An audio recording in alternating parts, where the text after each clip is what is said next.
हरे नमः.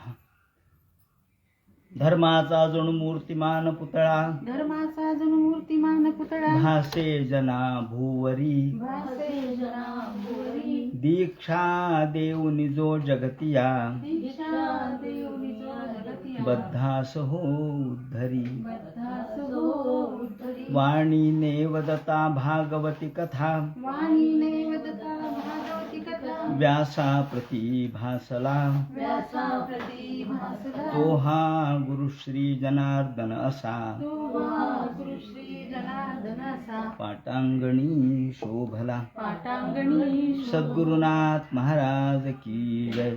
हरे नमः. नारायणं नमस्कृत्य नरं चैव नरोत्तमं, देवीं सरस्वतीं व्यासं ततो जयमुदीरयेत. भगवान वेदव्यास वर्णन करून सांगू लागले. याप्रमाणे सूत शौनकादिकांचा संवाद चाललेला आहे नैमिषारण्यामध्ये. ज्या संवादामध्ये प्रारंभी शौनकांनी प्रश्न उपस्थित केले, 6 प्रश्न उपस्थित केले, आणि त्यात मुख्यतः गोपालकृष्णांनी ही पृथ्वी सोडल्यानंतर, निजधामाला गेल्यानंतर धर्म कुणाला शरण गेला, हा मुख्य प्रश्न होता. त्यानंतर या धर्म म्हणजे काय, त्याचं स्वरूप सामान्य माणसाच्या आकलनात येईल, कलियुगामधल्या लोकांना सोपा धर्म कोणता ते आम्हाला सांगा, असं म्हटल्यानंतर सूत सांगायला सुरुवात करतात.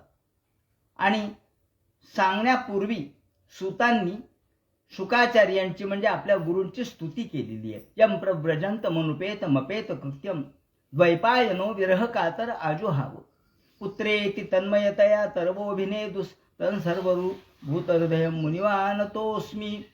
सर्व भूतांच्या हृदयामध्ये जो प्रत्यक्ष चैतन्य रूपाने वास करणारे असे मुक्त अवस्थेला पोहोचलेले शुकाचार्य, या शुकाचार्याचे विवरण करताना माऊलींनी सुद्धा शब्द असा वापरलाय की जे शुकाचार्य नाना रंभेचेनी रूपे, शुकी नुठीजे कंदर्पे.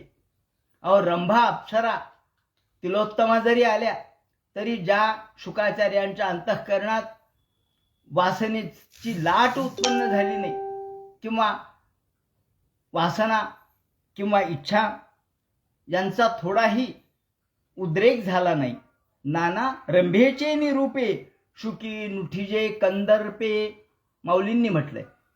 माऊलींचे शब्द आहेत. आणि त्याला उदाहरण देताना त्याने असं म्हटलंय, का भस्त्री वन्नी न उद्दीपे घृते जेवी. अहो, आपण एखादा अग्नी पेटला आणि अग्नी नंतर विझून गेला. आता विझून गेल्यानंतर राख झाली, काही शिल्लक राहिलं नाही, एक कण देखील अग्नीचा शिल्लक राहिला नाही, स्फुल्लिंग देखील शिल्लक राहिलं नाही. मग आता म्हणे याचं तूप टाका म्हणजे अग्नी प्रदीप्त होईल. ते म्हणे अहो, आता ही राग झाली, याच्यात काही नाही राहिलं, किती जरी तूप टाकलं तरी होणार काय. त्याप्रमाणे का भस्त्री वन्नी न उद्दीपे, माऊलीने शब्द वापरलाय. ज्याप्रमाणे राखेमध्ये किती आपण तूप टाकलं आणि त्याला फुंकलं, फुंका तयाला किती, फुकट जरी फुंकलं किती शक्ती देऊन, तरी त्याच्यातून वन्ही न आतून वन्ही प्रगटत नसतो. का? अहो, त्याच्यात शिल्लकच राहिला नाही. तसा शुकाचार्यांच्या अंतःकरणात काम, क्रोध, लोभ, मोह, मद, मत्सर हे शिल्लकच राहिले नव्हते. मग तिथे अप्सरा जरी आल्या तरी त्यांच्या अंतःकरणामध्ये कुठेही उद्रेक उत्पन्न होत नाही, वासनांचा अंकुर देखील उत्पन्न होत नाही, असे शुकाचार्य आहेत. आणि अशा शुकाचार्यांचं या ठिकाणी विवरण त्यांनी करत असताना एक घटना, एक प्रसंग सांगितलाय. आणि ज्या प्रसंगामध्ये व्यास महर्षी त्यांच्या मागे लागलेत.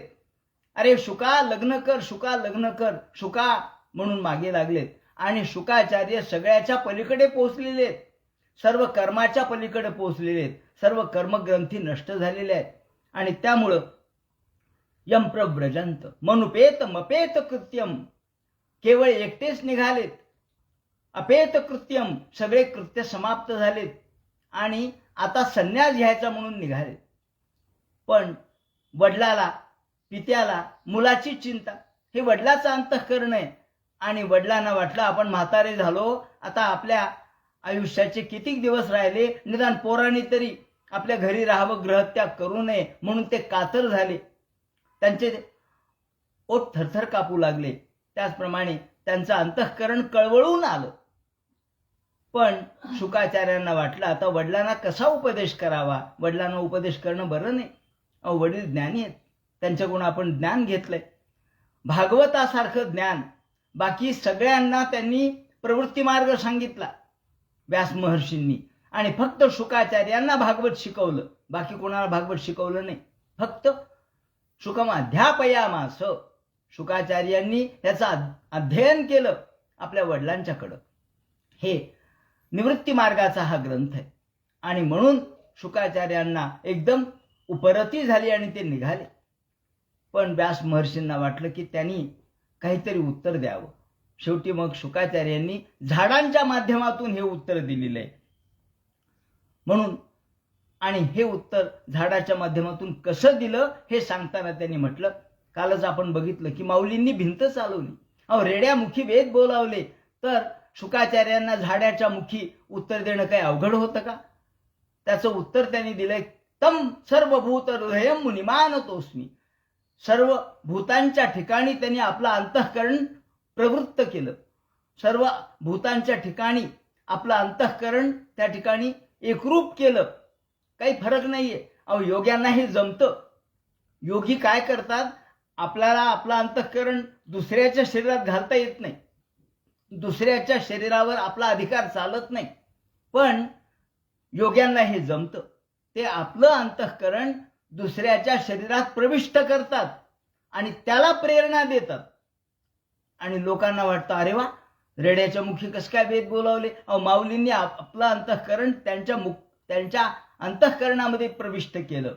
आणि एकदा जुळलं, जसं आपण एक तार दुसऱ्या तारेला जुळली की ताबडतोब लाईट लागते. कशी लागली हो लाईट? ही तार त्या तारेला जुळली, झालं, खटका दाबला. तसं हे योगी लोक आपल्या अंतःकरण प्रविष्ट करतात आणि अचेतन वस्तूला देखील जागृत करतात. असो, याप्रमाणे आता यस्वानुभावमखिल श्रुतिसारमेक, ज्या भागवत ग्रंथाचं वैशिष्ट्य त्यांनी सांगितलंय की सगळ्या श्रुतींचं सार म्हणजे काय असेल तर भागवत आहे. आणि अध्यात्मरूपी दिवा, सामान्य माणसाच्या साठी अंधकारामध्ये चाचपडणारे लोक, आंधळ्याची काठी अडकली से कवणी बेटी. आंधळ्याची काठी आहे. आंधळ्याची काठी आहे, जर एखाद्या बेटात अडकली, कुठल्या अडचणीत अडकली, तर डोळसानी त्याला मार्ग दाखवावा लागतो. पण या ठिकाणी आपल्या शुकाचार्यांनी सुद्धा अशाच पद्धतीने या अंध लोकांना भागवत रूपाचा हा दिवा सर्वांना उपलब्ध करून दिला आणि तमोंधम हा अंधार नष्ट केला. तम रूपी अंधकार हा नष्ट केला. संसारिक लोकांसाठी हे ज्ञान त्यांनी सांगितलं. आणि अशा व्याससूनू, व्यासांचे पुत्र असणारे परंतु सर्व गुरूंचे गुरु असणारे ज्यांना नमस्कार असो, म्हणून या ठिकाणी पहिल्यांदा शुकाचार्यांना नमस्कार केलेला आहे. आणि नंतर नारायणम नमस्कृत्य नरं चैव नरोत्तमम. एक सिस्टीम आहे, एक पद्धत आहे की आधी जर आपल्याला काही बोलायचं झालं, भाषण करायचं झालं, काही सांगायचंय, व्याख्यान द्यायचंय, तर पहिल्यांदा गुरुचं स्मरण करावं, गुरुला नमस्कार करावा. नंतर नारायणम नमस्कृत्य भगवंताला नमस्कार करावा. नरंचैव नरोत्तमम, नरनारायण यांना नमस्कार करावा. हे क्षेत्र, भारत क्षेत्र नरनारायणांचे. नरनारायण यातले प्रमुख आहेत. आपण आपल्या पंचमस्कंधात वाचत असतो. पंचमस्कंधात त्याचं वर्णन आहे की कोणाचे कोणते कोणते क्षेत्र आहेत. तर भारत हा जो आहे तो नरनारायणाचं क्षेत्र आहे.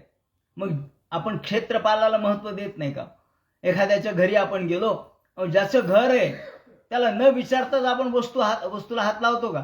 कसं लावू? त्याचं घर आहे, त्याला विचारू, हे असं करू का, तसं करू का? त्याचं घर आहे.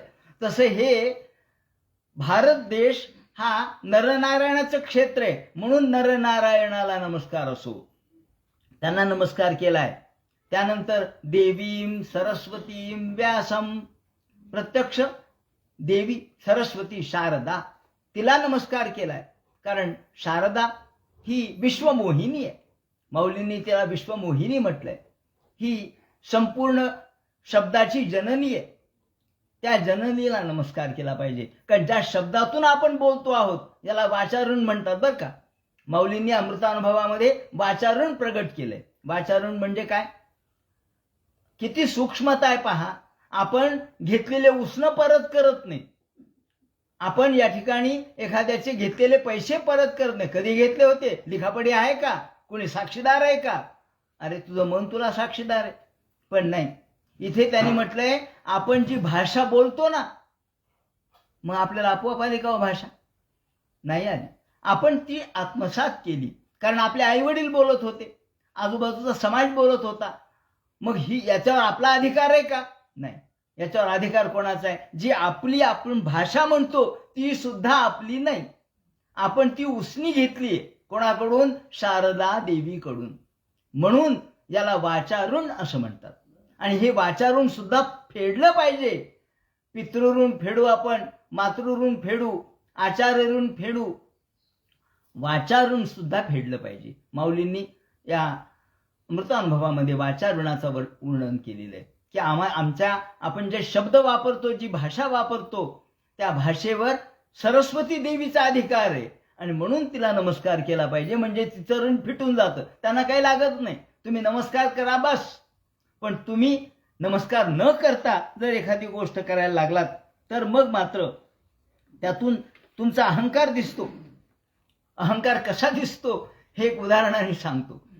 घटना अशी आहे की एकदा महाकवी कालिदास, कालिदासाबद्दल काय सांगावं.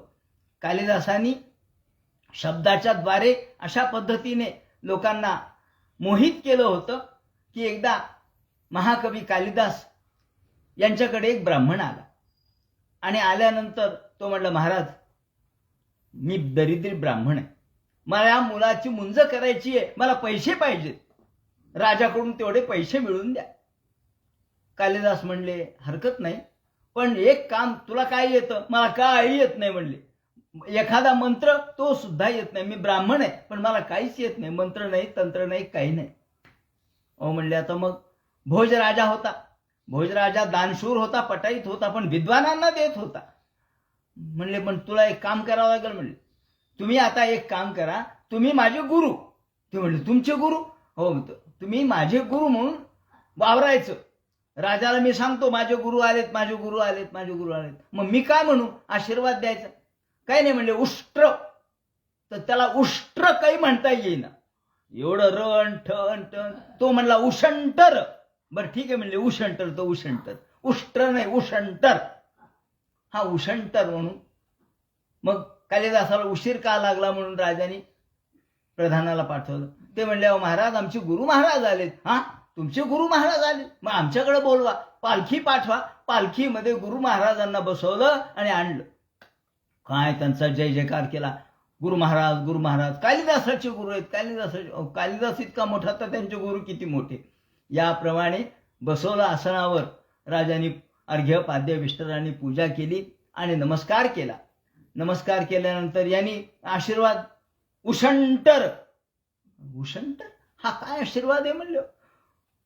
राजांनी पूजा अर्चा केली, वस्त्र प्रावरण दान दिले, भरपूर सोनं नाणं दिलं, पैसे दिले आणि यांची रवानगी केली. हे घरी गेले. ब्राह्मण मोठ्या आनंदात निघून गेला, पैसे मिळाले. दुसऱ्या दिवशी कालिदास आले. म्हणले काय? म्हणले तुमचे गुरु महाराज आले, प्रभावी होते, पण त्यांनी दिलेल्या आशीर्वादाचा काही अर्थ कळला नाही. मी असा आशीर्वाद कधी ऐकला नाही. श्रीर वर्चस्व आयुष्यम आरोग्य माविधात, हे ठीक आहे, मग उषंतर काय? ते म्हणले ते फार कमी बोलणारे, शब्दामध्ये अर्थ आहे, त्यांच्या अर्थभारित्व आहे. म्हणले काय? मग ते म्हणले उषंतर. आता कालिदासाने आपली बुद्धी लावली त्याला. ते म्हणले उमया सहितो रुद्रहा. उ म्हणजे काय? उमया सहितो रुद्रहा. अरे वा. मग शंकर पातु सर्वदा. उमया सहितो रुद्रहा, प्रत्यक्ष पार्वतीसह शंकर यांनी आमचं रक्षण करावं, पातु सर्वदा. मग